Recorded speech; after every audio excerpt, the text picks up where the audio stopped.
The 2012 presidential race has taken shape, and our attention has been drawn by a candidate for Congress in the state of Utah. That is conservative author Chris Stewart. Chris was raised on a dairy farm in Cache Valley, Utah. He has a degree in economics from Utah State University. He joined the Air Force, where he graduated top in his class in officer training school and undergraduate pilot training. He set 3 world speed records, including the fastest nonstop flight around the world. He's the president and CEO of the Shipley Group. He's a New York Times best-selling author who's appeared many times on national television and radio programs, including Glenn Beck. And we are pleased to present the FreemenCapitalist.com exclusive interview with Chris Stewart. Howdy. All right, Chris, we appreciate you taking the time with us today. Thank you for taking a little bit of your time just so we can talk together. Yeah, definitely. Okay, well, we've done a brief intro on you, given some of your resume, and you're a successful businessman. You've got a great resume. You're making lots of money selling your books, everything else. Yeah. Why politics? That's actually a great question, and you're the first one to ask me that question quite that way. But here's the thing: I've been very, very blessed in my life. I realize that. My family realizes that, and it's never been my life's ambition to be a congressman. But honestly, I just couldn't stand watching anymore. I've never positioned myself to run for a political office, but ironically, the things I've done in life have actually positioned myself to be a successful leader. Yeah. And I felt like, look, our nation is in trouble, and people get that. Everyone understands that. And I don't think the answers are going to come out of Washington, D.C. I don't think they're going to come out of our political class. Well, Washington, D.C. has made it worse. Yeah. The political class exactly. Have glued it together. Exactly. Yeah, today you've got people benefiting off the votes that they take. Yeah. Insider trading, all this other stuff. Mm-hmm. They vote for pay raises every time. Yeah. And, sitting back as a citizen, I look at this and say, it's madness. And not only that, but Congress exempts themselves from so many of the rules and regulations that as a small business owner are scary to me. And it's so easy for them to pass these rules and these regulations, or to allow the agencies to pass these regulations, because only 8% of Congress has any business experience. And they don't understand what impact it has on small business owners like myself and like millions of other small business owners. And here's an important thing to keep in mind as well. Most of us think of the economy as, Ford, IBM, these huge companies, and it's not. The heart and soul of our economy is small business. Yeah. 65% of jobs created in the last 20 years came from small business. It's small business that's going to get our economy going again, and you got to free them up. You got to get your foot off the throat of small business and the regulations that are killing us, and give them the confidence to grow again.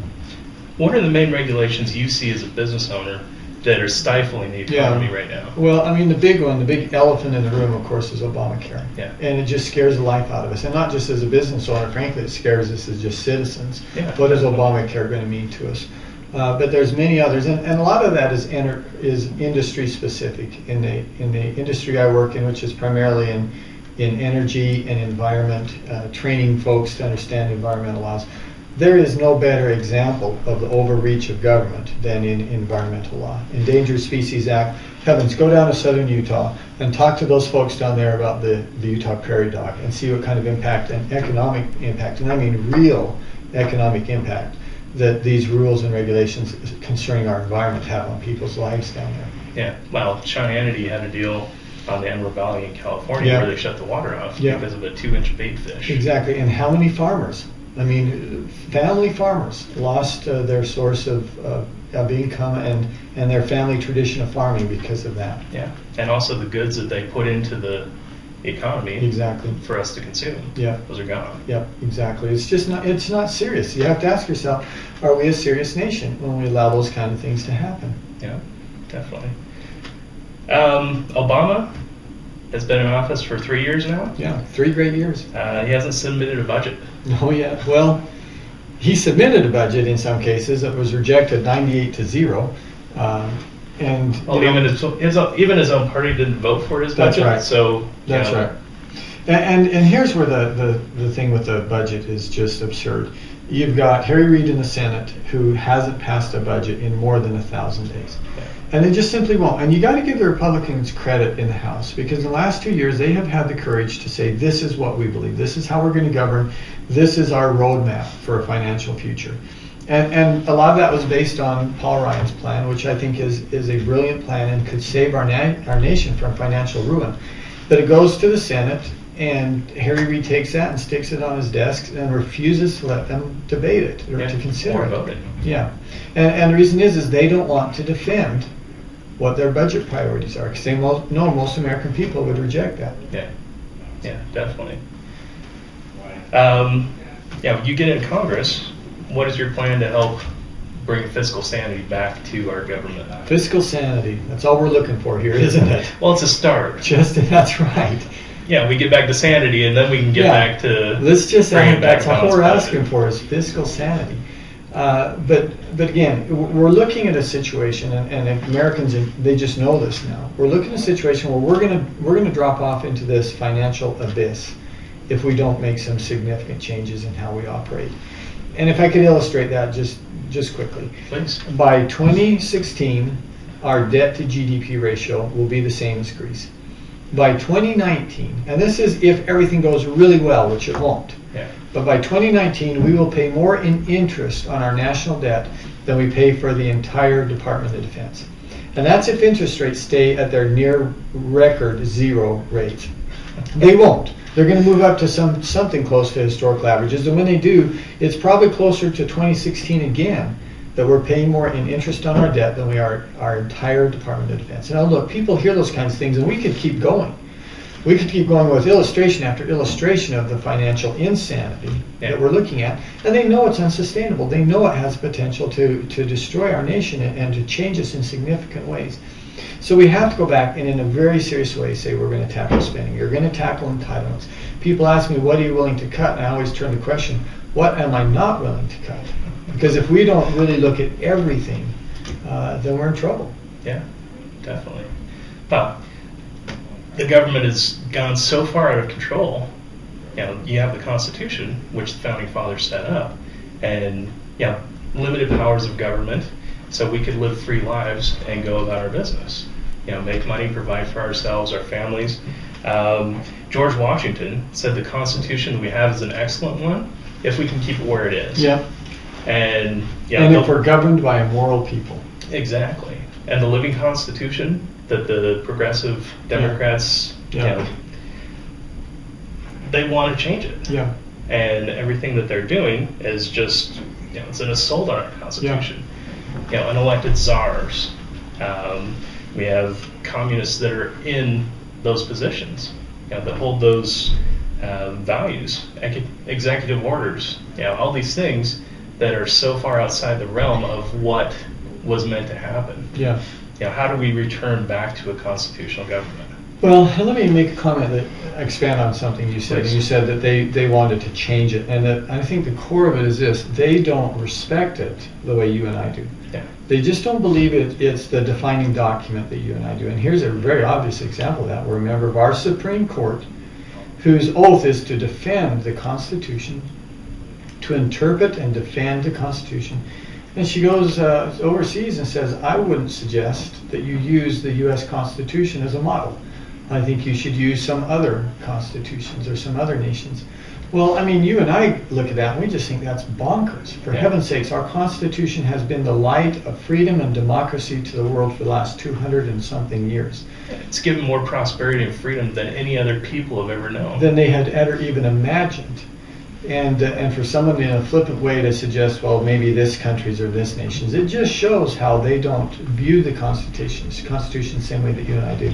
And your original question was, how do we go back to more of the founding principles that our founding fathers envisioned that the Constitution is representing? Yeah, definitely. Yeah.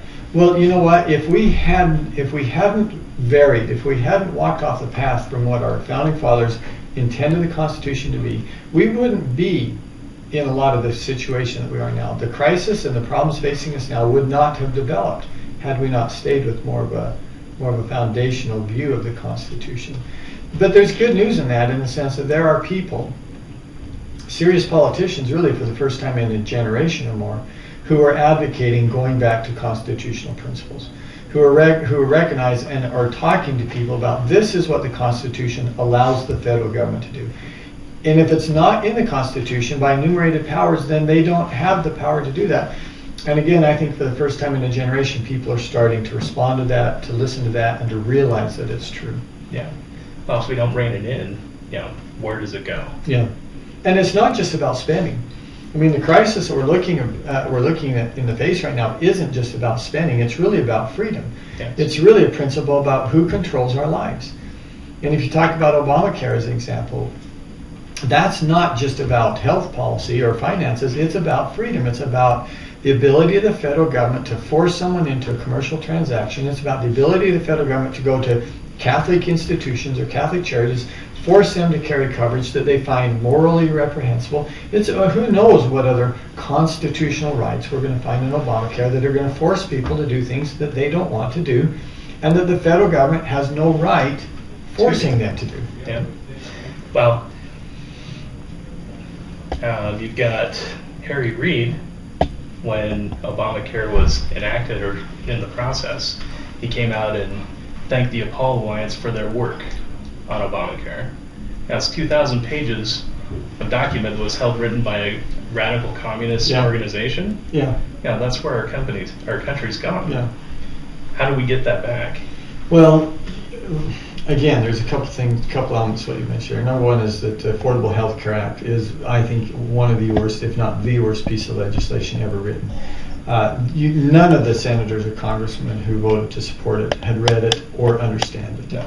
And reading it is one thing, understanding it is another. And look, as again, HHS, Secretary of HHS, Kathleen Sebelius finds 18 months later, oh, by the way, this is what Obamacare allows us to do. This is what this law allows us to do. And there are going to be all sorts of surprises like that. Well, Nancy Pelosi said we need to pass the bill so we can Find out what's in it. Yeah, like it's a jack in the box. You got to turn the crank and see what pops out before we know what's in that box. And you ask, how do we come back to it? Well, you come back to it by voting for and supporting people and sending them back to Washington, D.C., who will insist that the Congress not act that way anymore, that they don't operate like that any longer. That's the only way we change this. Voting people with values and morals that actually view the Constitution as a divine document. That's right, constitutional values and morals. Exactly. Yeah. Okay. Social Security is a Ponzi scheme. Yeah. Look into your website, you're a man of solutions. There's plenty of problems, and we can sit there and complain about them all day. But Social Security was enacted, they tax us, and then they spend that money on other things instead of giving it back to the people and perpetuating the fund that it's supposed to be. How do we fix Social Security? Okay.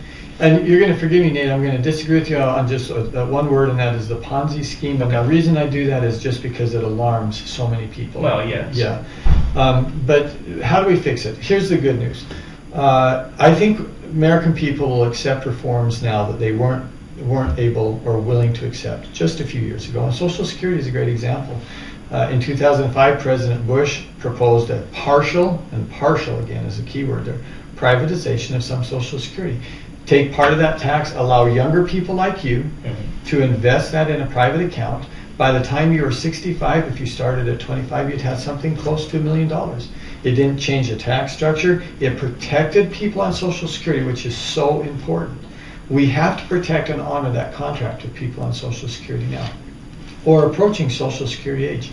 Under my proposal, anyone over than 55 isn't eligible for the new program of partial privatization. But for those younger people like you, again, it allows you to have this nest egg that is yours.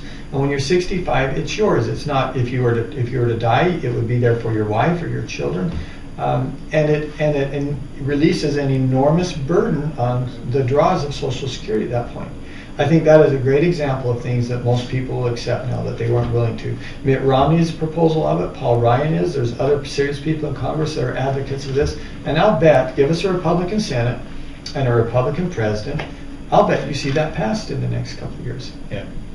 Well, that'd be good. It would be very good. It'd be very good. It would save Social Security for the next generation. And look, if you care about the poor, then be willing to save these programs. Be willing to restructure them so that they're preserved. You can't say, well, we're pulling back benefits for the poor now, and at the same time be willing to let the let the safety net that we're all relying upon, let it fail. That's what we're trying to do, is to keep this safety net intact for future generations. Yeah. Now, the only one that's really destroyed the safety net is Obama, taking $500 billion out of Medicare. Out of Medicare, yeah. And forcing states who have no capacity or capability of picking up those billions of dollars, they can't sustain that, or they can't finance that themselves, and yet he pushes that down onto states without any, as a mandate, without any mechanism for them to fund it. Yeah, definitely. Okay, let's see. What is your goal in going to Congress? Great question. I'm going back to Congress to save our country, man. I mean, really, I think it's that simple. I think we're at this tipping point. And if you don't get that, then why in the world are you running for Congress? This is such a critical moment in our nation's history. I really think it's the most important election since 1860. And if we're not willing to go back there and make fundamental, substantial reforms in the way we govern, in the relationship between the government and the people that it governs, we have to be willing to make those changes now. And that's the only reason I'm running for Congress. I mean, I can look you in the eye and say, it is not my intention at all to be in Congress for 20 years or 30 years. It's not my intention at all to serve in any way my own interest in this. I just realize our nation is in danger. I want to help to save it. Yeah. And then I want to come back home. And I think that is exactly what our founding fathers hoped for, and what their vision of was someone who wanted to serve. It really was public service, not a public career. That's right, it used to be. We still do have public servants now that are in it for the good of the people, but there's plenty of people there that line in their pockets. And if you think our problem in Washington, D.C. is we don't have enough politicians, then you got to vote for someone else, because that's not what I am. But if you think the answers that our founding fathers and that others recognize would help to save our country at a moment of great peril, then I think they knew that would come from the citizens, from we the people, from military members, or from business members, or from educators, people who had experience and could bring that to the public square and could help save the country. Yeah. Okay. Is there anything else that you'd like to say to the people of Utah, or I just country think, in general? Without repeating myself, I just think this is such a critical time, and what a great time to be engaged in the fight. We have the great blessing of saving our nation for the next generation. This is 1980 all over again. And those of us who are old enough to remember 1980, it was a wonderful time, and we found this vision of America. We rediscovered that. Ronald Reagan and other leaders stepped forward and helped us remember who we are. That's what we get to do right now. It's a great time to be in the political fight. Yes. So we appreciate all you're doing, Chris. You're a good man. Appreciate Thanks for taking your time. the time with me. Okay. All right.